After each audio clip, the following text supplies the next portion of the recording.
Israel had barely recovered from the consequences of their complaining when another challenge arose. This time, the conflict did not come from the people. It came from within Moses' own family. Even those closest to him began to question the authority God had given him as the Israelites continued their journey through the wilderness. Miriam and Aaron began speaking against Moses. Their criticism was prompted by Moses' Cushite wife, but beneath their words lay a deeper issue. They questioned the unique position God had given Moses. They said, "Has the Lord spoken only through Moses? Hasn't he also spoken through us?" Indeed, God had spoken through both Miriam and Aaron before.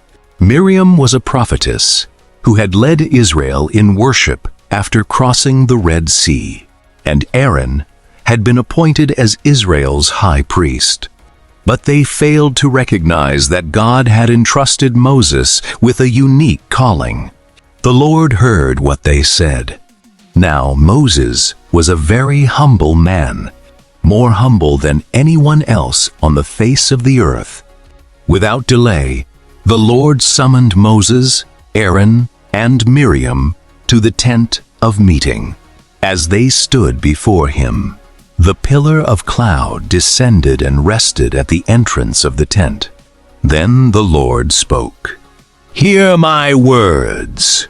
When there is a prophet among you, I reveal myself to them in visions or speak to them in dreams. He is faithful in all my house. With him I speak face to face, clearly and not in riddles. He sees the form of the Lord. Why then were you not afraid to speak against my servant Moses?" The Lord's anger burned against Miriam and Aaron, and he departed.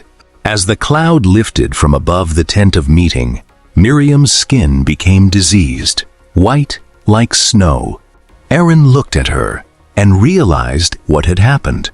Filled with sorrow, he turned to Moses and pleaded, "My Lord, please do not hold against us the sin we have so foolishly committed. Do not let her be like one dead." Moses immediately cried out to the Lord, "Please God, heal her." The Lord answered that Miriam would be shut outside the camp for 7 days. Only then would she be allowed to return.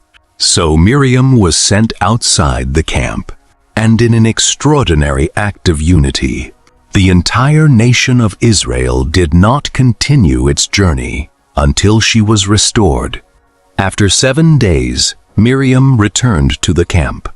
Then the people set out once again, following the Lord toward the land he had promised them. Miriam's time outside the camp became a solemn reminder that pride can quietly take root even among those whom God has greatly used. Yet, it also became a testimony to God's mercy. Her discipline was not the end of her story. She was restored, and Israel moved forward together once again. Reflection: God calls each of us to different roles and responsibilities. Instead of comparing ourselves with others, we are called to be faithful where He has placed us. Humility welcomes God's wisdom, while pride can blind us to His purpose. Let us pray. Father, guard our hearts from pride, jealousy, and comparison. Teach us to celebrate the gifts you have given others while remaining faithful to the calling you have placed on our own lives. Fill us with humility and obedience. Amen. Like, share, and subscribe, and continue this journey with us. From creation to Christ.